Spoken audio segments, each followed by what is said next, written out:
ஏதோ ஒரு சோதனை அவனை சந்திச்சுக்கிட்டு இருக்குமா, இவைகள் எல்லாம் அவனுக்கு அந்த வேதனைகள் எல்லாம் அப்படியே அந்த பாவங்களை கழிப்பதற்காக தரப்படுகிறது.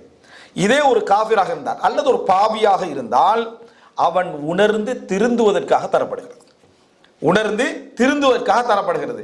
யாருக்கு வேதனையை உணரக்கூடிய தன்மை அல்லாஹு தாலா கொடுக்கவில்லையோ, அல்லது மிகவும் நிம்மதியாக வாழக்கூடிய சூழ்நிலை இந்த உலகத்தில் அல்லாஹு தாலா கொடுத்தானோ, புரிந்து கொள்ள வேண்டியதான் அவர் பாவத்தில் இருந்து கொண்டு அதையும் செய்வதற்கான ஒரு நிலை அல்லாஹு தாலா கொடுத்திருந்தால் அல்லாஹு தாலா அவர் என்ன செய்யறான், அதாவது இந்த உலகத்தில் தண்டிக்க விரும்பல.